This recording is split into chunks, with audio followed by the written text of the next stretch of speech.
Jovem Pan Saúde. Olá, eu sou Lívia Zanolini e te agradeço mais uma vez a companhia.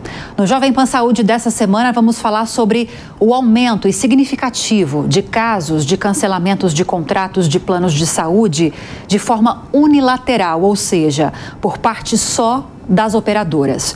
E para a gente falar sobre isso, eu recebo aqui nos estúdios do Jovem Pan Saúde o advogado Stefano Ribeiro Ferri, que é especialista em direito do consumidor. Doutor, obrigada pela presença, bem-vindo. Obrigado, eu que agradeço o convite. E antes da gente começar a esclarecer as dúvidas dos consumidores, desses usuários de planos de saúde, eu tenho um texto enorme que é importante ser trazido aqui, mostrando o nível desse aumento de casos de cancelamentos de forma unilateral de planos de saúde pelas operadoras.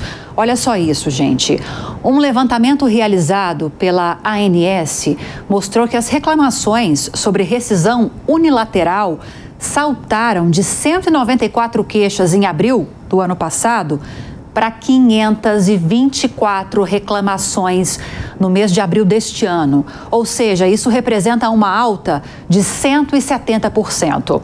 Já o Procon de São Paulo alertou para um crescimento ainda maior, de 400%. Em abril do ano passado, o órgão registrou 24 reclamações contra problemas de alteração e rescisão sem solicitação ou aviso prévio. E no mesmo mês deste ano, foram 120 queixas. O Ministério da Justiça e Segurança Pública, por meio da Secretaria Nacional do Consumidor, já notificou operadoras de planos de saúde solicitando explicações para esses cancelamentos unilaterais de contratos. Para a gente entender melhor como o usuário deve lidar com uma situação como essa, quando ele é surpreendido com um cancelamento inesperado pelas operadoras desse plano de saúde, a gente conversa agora então com o doutor. Doutor, primeira coisa, existem alguns casos previstos em lei que permitem esse cancelamento por parte das operadoras e outros que não. Queria que o senhor explicasse para começar sobre isso. Sim. Lívia, a origem do problema, para que a gente consiga explicar de uma forma mais detalhada para o consumidor, ela está, sem dúvida, na discrepância de tratamento jurídico existente hoje no Brasil entre o plano coletivo e o individual. Então, por um lado, nos planos de saúde individuais, nós temos uma ampla proteção, inclusive da agência regulamentadora, da ANS, tanto para cancelamentos unilaterais como para reajustes abusivos também, que foi um tema recente tratado. Então, o plano de saúde individual só pode ser cancelado mediante fraude ou inadimplência. E ainda assim, com uma notificação prévia de 60 dias. Já o plano de saúde coletivo não observa essas limitações. Então, em geral, o plano de saúde coletivo pode ser cancelado mediante simples notificação prévia, a não ser que o beneficiário esteja em tratamento ou internado. Isso não diretamente pela legislação, mas por uma jurisprudência recente do Superior Tribunal de Justiça, tema 1080, que definiu em caráter repetitivo essas hipóteses em que, mesmo exercendo o cancelamento de forma legal, o plano tem que manter os contratos em que os beneficiários estejam internados ou em tratamento contínuo. Isso, como foi analisado pelo STJ, como um recurso repetitivo, significa que todos os tribunais estaduais têm que seguir. Então, sim, é assim que funciona hoje e nós temos, sim, algumas hipóteses em que o plano tem que ser mantido, ainda que haja cancelamento. Para a gente entender melhor, doutor, por exemplo, o paciente está em tratamento contra o câncer. E aí há esse cancelamento por parte da operadora. Pode haver esse cancelamento, por exemplo, o paciente não pode ter acesso a outros serviços de saúde, mas para aquele tratamento que ele está realizando contra o câncer, a operadora é obrigada a manter até o final. Seria isso? Isso. O entendimento é o seguinte, desde que ele esteja em dia com as mensalidades, o que ele precisar em relação ao tratamento, ele tem que ser mantido. Então, é como se não houvesse a quebra do contrato. Mas para outros tratamentos, aí no caso, se houver esse cancelamento, aí continua vedado. Na verdade, a legislação e a jurisprudência, elas infelizmente ainda não abarcam todas as questões. Esse é o problema, né, doutor? Exatamente. A lei vai avançando, a jurisprudência vai avançando, mas você não tem uma cobertura para tudo que pode acontecer. Em linhas gerais, o que a jurisprudência entendeu é que o contrato é mantido. Então, fazendo uma interpretação mais extensiva, a gente pode entender que sim, se no curso desse tratamento houver algum problema, o plano de saúde tem que oferecer as coberturas e tratamentos, porque o contrato em si está vigente. Sim. É interessante, né, doutor, para não dizer uma situação complicada de se analisar, porque quando você fecha, ainda que de forma coletiva, um plano de saúde, você tem que cumprir com uma série de requisitos. E o plano de saúde se compromete a oferecer esse tratamento de saúde enquanto esse contrato estiver em vigor. E a gente tem percebido, eu trouxe números agora alarmantes, que esses cancelamentos unilaterais têm acontecido muito no país de 2023 para cá. Na verdade, vem acontecendo nos últimos anos, mas isso tem ficado muito claro dos últimos anos para cá. E muitas dessas operadoras alegam uma questão financeira para manter. Essa diferença em relação aos planos individuais, que não tiveram esse crescimento muito significativo nesses cancelamentos, seria basicamente por causa do valor pago pelos usuários, porque quem fecha um plano individual paga um valor muito maior, né, doutor? Sim. Na verdade, o que a gente tem visto é o argumento das operadoras de saúde de aumento dos custos médicos e aumento da sinistralidade. Conforme os dados da ANS, nós vimos que a sinistralidade ela chegou a bater 87%. Então, realmente é um pouco alto. Mas o que não pode ocorrer, e é o que se tem no Brasil hoje por parte dos planos de saúde, é seleção de risco. Isso é vedado. Então, por mais que os planos de saúde estejam enfrentando uma situação atípica em decorrência da pandemia, o que não pode ser feito é a seleção de risco, tanto para contratar, então, eventualmente não aceitar uma pessoa idosa, isso é vedado. Você não pode selecionar quem você vai aceitar. Igual seguro de veículo, por exemplo. Exatamente. E isso se aplica tanto para a entrada quanto na saída. Você não pode cancelar com base na idade, com base na doença que a pessoa está enfrentando. Isso é seleção de risco, isso é vedado pela legislação.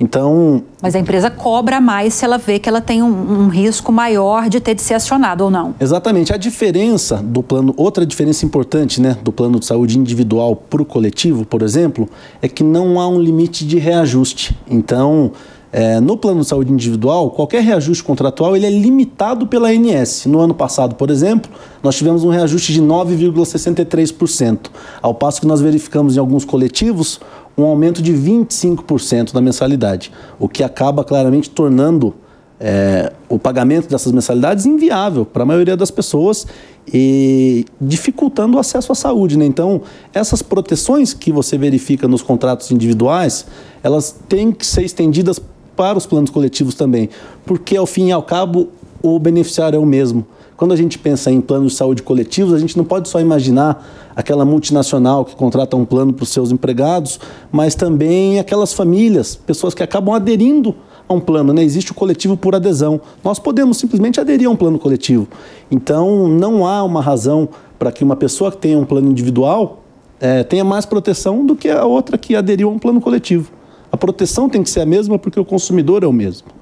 Então, essa ideia de que existe uma paridade de armas, uma livre negociação entre plano de saúde e beneficiário no Brasil, ela não é real. A gente sabe que são contratos de adesão.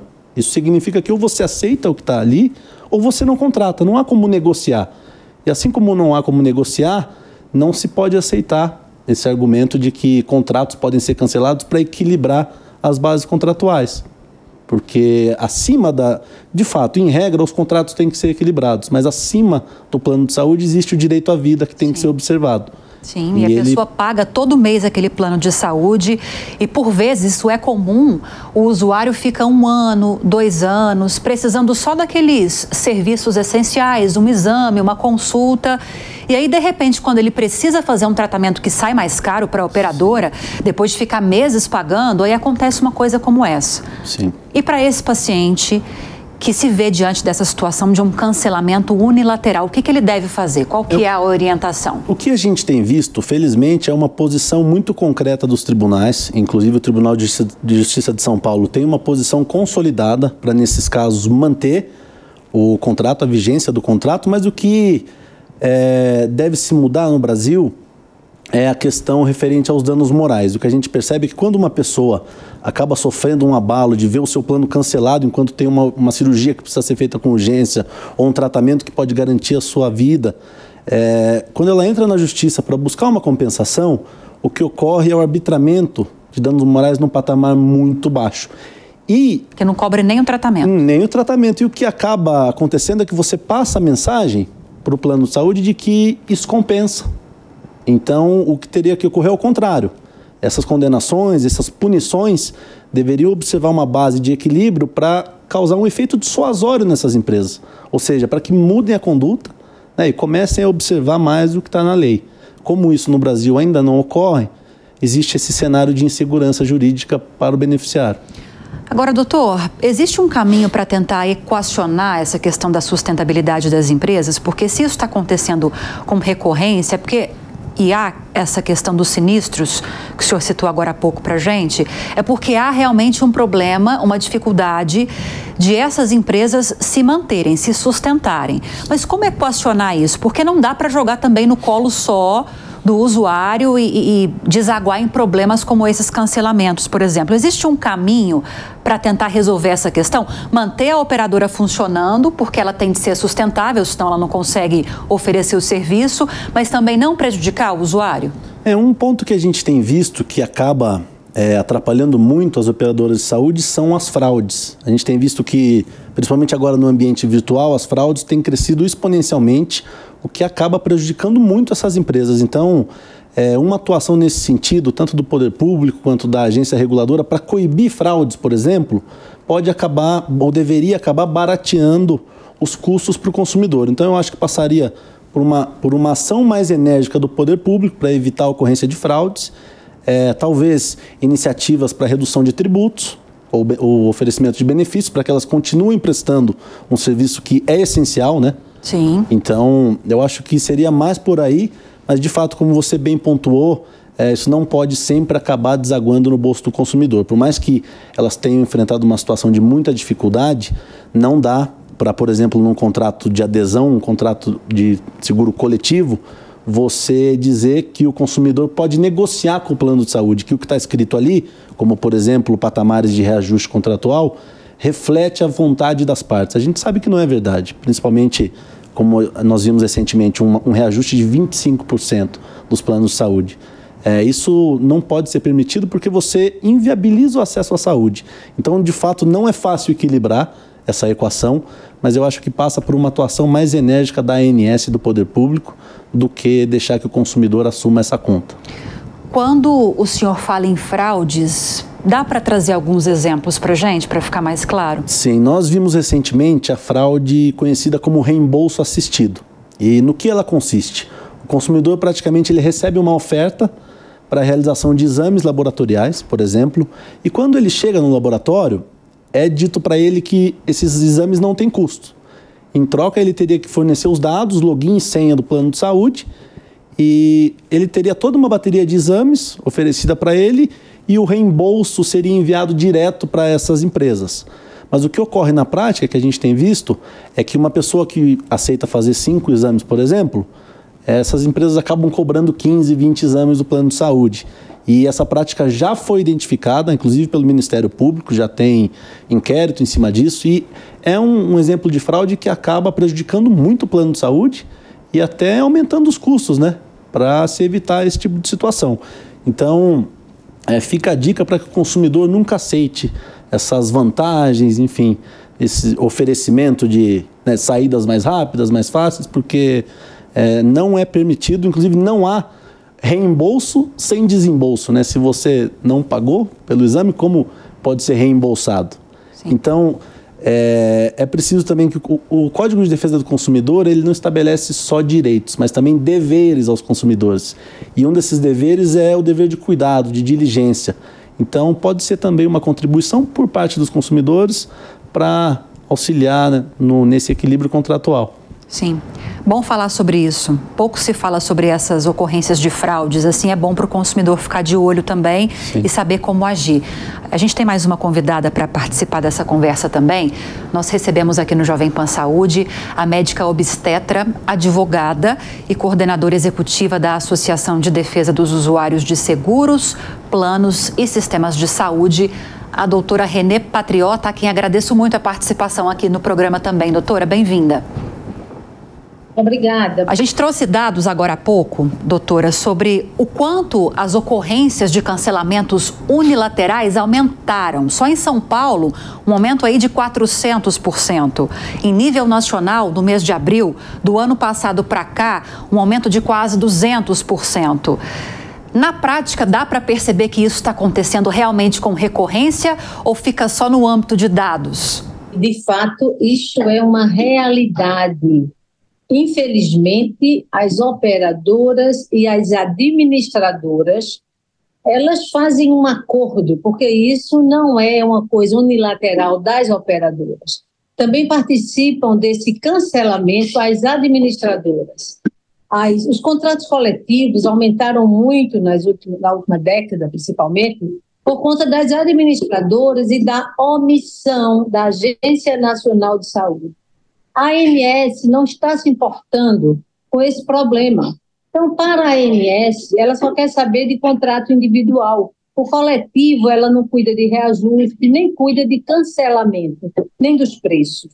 De modo que esse cancelamento unilateral vem prejudicando o consumidor de uma forma aviltante, principalmente os idosos. Pessoas de contratos coletivos empresariais ou por adesão, que estão fazendo parte de um grupo, seja um grupo do qual eram empregados vinculados àquela empresa, uma empresa que era estipulante, pessoas com 60 anos, pessoas com mais de 70 anos estão sendo expulsas e é importante que a ANS tome uma medida, pois isso está causando constrangimento, negativa de cobertura de atendimento, uma forma completamente desrespeitosa. Todas as operadoras e administradoras estão fazendo isso.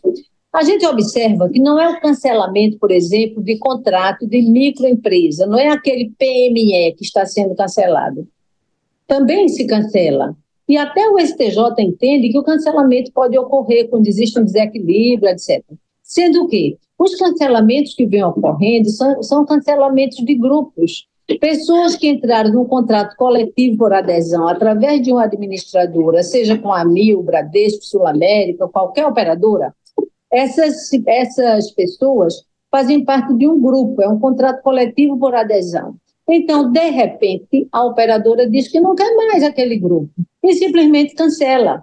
Mas o tiro poderá sair pela culatra. Ou seja, o que parece tão trágico pode melhorar, porque não pode piorar mais. Não pode piorar. Então, a minha sugestão para essas pessoas que estão sendo excluídas, expulsas dos contratos de plano de saúde coletivos, elas podem entrar na justiça e reivindicar o direito de ficar naquele contrato de forma individual. Principalmente se elas já estão nesse contrato há mais de 10 anos, eu entendo que se aplica o artigo 30 e 31 da Lei 9656, considerando que essas pessoas contribuíram por mais de 10 anos, até como se tivesse um vínculo empregatício. A gente só vai tirar o vínculo, porque nesse caso não existe um vínculo empregatício em si, mas existe um pagamento por mais de 10 anos. E aquela pessoa vai para a justiça, os prejudicados devem procurar a justiça e ficarem pagando o seu plano de saúde na modalidade individual. E ainda pedir ao juiz que aplique o reajuste da modalidade individual de acordo com o reajuste da ANS. Essa é a minha sugestão a priori. E até tocando desse ponto, doutor, existem muitos casos de pessoas que buscaram essa alternativa que a doutora Renê trouxe para a gente, de entrar na justiça, tentar se desvincular do plano coletivo para o individual sem que haja uma alteração significativa da mensalidade. Existem casos positivos em relação a isso? Sim, até pegando um gancho em cima do que a doutora Renê falou, é bom a gente entender que não é só o cancelamento unilateral que acaba prejudicando o consumidor. A gente tem visto uma estratégia adotada pelos planos de saúde em geral, que é a de oferecer benefícios atrativos ao consumidor para que ele, de livre e espontânea vontade, se é que a gente pode dizer isso no Brasil, acabe migrando voluntariamente do seu plano individual para um coletivo por adesão, por exemplo, através de uma oferta que pareça atrativa e a pegadinha vem um ano depois, por exemplo, no reajuste contratual. Porque se ele sai da proteção do contrato individual, e vai para o coletivo, dali um ano, quando esse contrato for reajustado, ele não tem mais a proteção da ANS que ele observava antes. Vai ser o que prevê o contrato. E aí é outra briga jurídica que, inclusive, é bom dizer que os beneficiários vêm ganhando essa briga na justiça para reduzir os patamares abusivos de reajuste, mas, de fato, é importante a gente constatar que não são só os cancelamentos que prejudicam, mas também essas estratégias de oferecer benefícios para que você acabe mudando por livre e espontânea vontade. E um ponto que a doutora Renê falou que é super importante também é de que existe uma regulamentação da ANS prevendo que, se houver o cancelamento unilateral do contrato coletivo, ainda que ele seja legal, o plano de saúde tem que oferecer um plano individual como alternativa. Por que que isso não é muito falado? Porque não há uma previsão do que seria feito se o plano não tem modalidade individual. E é o que eles acabam alegando na justiça, por exemplo. Eles alegam que não ofereceram a modalidade individual porque não se pratica naquela empresa. E aí o que acaba funcionando, que é uma estratégia mais rápida, ao invés de entrar na justiça, seria exigir a portabilidade.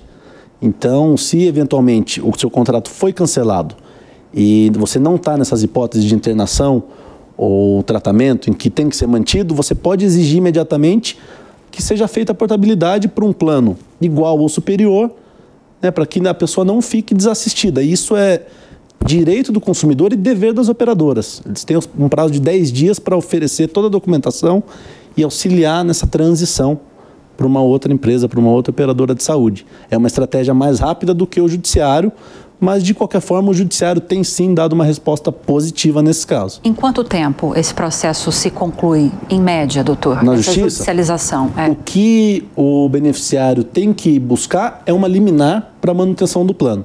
Isso ocorre de forma relativamente rápida. A gente tem visto uma resposta do judiciário de, em média, 2 a 3 dias para deferir ou não uma liminar. E a partir disso o processo começa a correr. Que aí demora um pouco mais, mas tem a liminar garantindo. Isso, a liminar garante a manutenção imediata do contrato. Mas atualmente o processo em si tem demorado muitos anos, porque muitos planos de saúde levam até a última instância a discussão, enfim. Sim.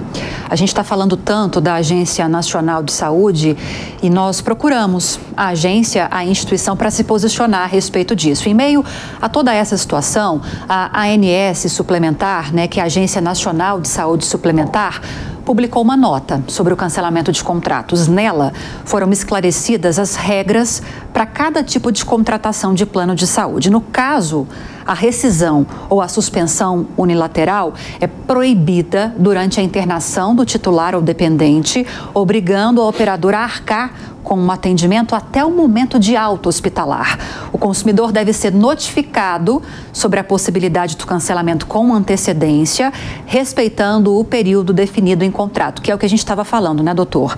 Uma notificação com pelo menos 2 meses de antecedência, 60 dias, e não só no caso que a gente destacou aqui na nota, de pacientes que estejam em internação. Pacientes que estão em tratamento precisam ter essa conclusão assegurada, ainda que haja esse cancelamento, só para confirmar. Isso, a jurisprudência do Superior Tribunal de Justiça, que foi o que definiu essa questão, ela é expressamente clara no sentido de que o contrato tem que ser mantido quando há uma doença grave, ou seja, quando há um tratamento, ou uma internação, e não só que esteja em risco a vida, mas também incolumidade física de forma geral. Então a gente pode fazer uma interpretação mais extensa e entender que deve ser mantido para qualquer tratamento. Não há motivo para restrição. Doutora Renê, eu quero aproveitar o seu vínculo com a associação que representa, né, esses usuários. Quais são os tipos de contrato, pela sua experiência, tá? Pelas reclamações que a senhora costuma ouvir? Quais são os tipos de contratos mais comuns que são alvo desses cancelamentos unilaterais? A senhora citou a questão dos idosos, mas tem algumas especificidades, alguns problemas, alguns tratamentos que levam mais a essa conclusão por parte das operadoras? Então, a gente tem observado, inclusive, contratos familiares, falsos coletivos, que deveriam ser chamados de contratos individuais. As empresas não vendem contratos individuais, não querem vender produtos individuais, com a desculpa que não vendem mais, e vendem os contratos falsos coletivos. Então, dentro desses falsos coletivos, as empresas as operadoras costumam costumam cancelar contratos de pessoas quando tem membros daquele grupo, por exemplo, com espectro autista. Então, eles mandam cancelamento por conta da despesa e da sinistralidade desse grupo. A respeito da portabilidade, que o doutor falou, no caso de cancelamento unilateral, o consumidor procurar a portabilidade, eu já acho melhor e já aconselho diferente.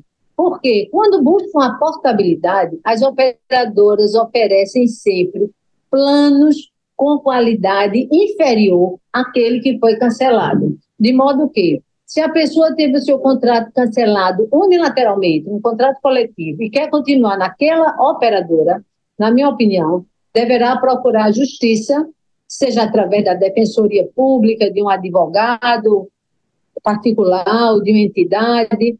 Procure o seu direito na justiça. Se quiser fazer a portabilidade, tudo bem, mas ficando atento, a portabilidade que as operadoras oferecem é sempre para um produto inferior. Então, se o consumidor que foi excluído quiser continuar com aquela operadora, vá para a justiça, exigindo a manutenção do contrato na modalidade individual e o reajuste na modalidade de acordo com o índice de reajuste da ANS. Eu acho que esses cancelamentos que as operadoras estão fazendo vai cair contra elas próprias. Elas resolveram se livrar dos consumidores, principalmente os idosos, no caso desse cancelamento unilateral de grupos.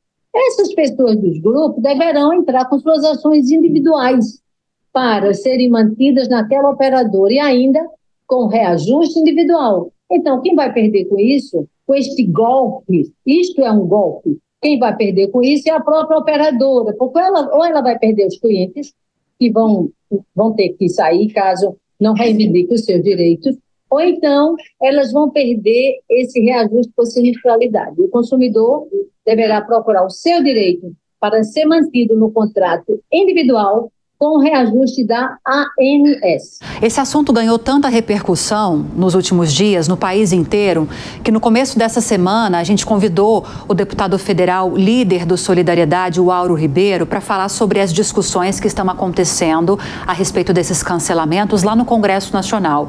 Ele nos disse que já conseguiu reunir mais de 230 assinaturas para criar uma comissão parlamentar de inquérito com o objetivo de investigar esses cancelamentos. Vamos conferir. Primeiro que quando você contrata um plano de saúde, você contrata um plano de vida. Você organiza as suas finanças, contrata um plano de saúde para ter a garantia de um tratamento, assim se você necessitar, e ter a tranquilidade e a segurança desse tratamento. Acontece que a gente, desde 2003, tem mais de 2.000 cancelamentos de forma unilateral, feito pelos planos de saúde de crianças atípicas no nosso país, cancelamento de idosos, cancelamento de pessoas que pagam o plano de saúde há 30 anos. E aí você cria um grande transtorno na população. Primeiro que você perde a segurança do produto contratado, do plano de saúde que você lhe contratou. Você cria um transtorno familiar, porque a família fica naquele momento que ela precisa da garantia do tratamento. Ela não consegue esse tratamento, e o tratamento é interrompido, criando um grande problema na família. E a gente tem essa falta de segurança, que é você contratar e não ter o produto que você contratou quando você precisa.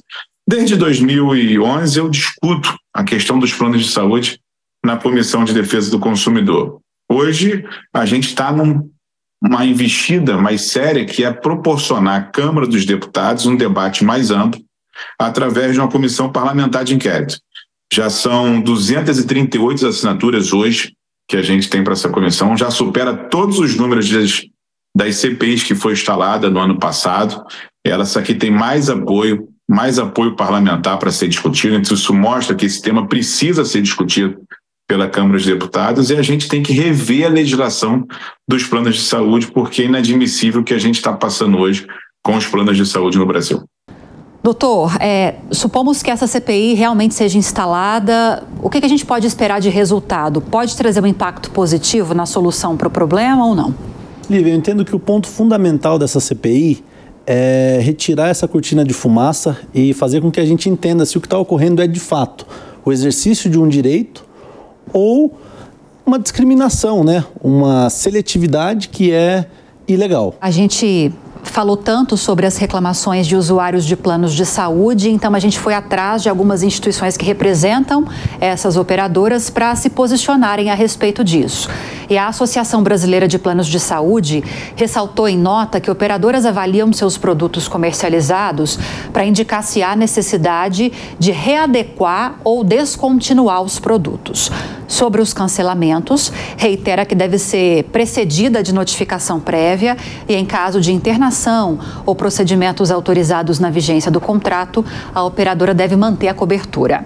O beneficiário também tem direito à portabilidade, também falamos sobre isso, sem necessidade de cumprir prazos de carência ou cobertura parcial temporária.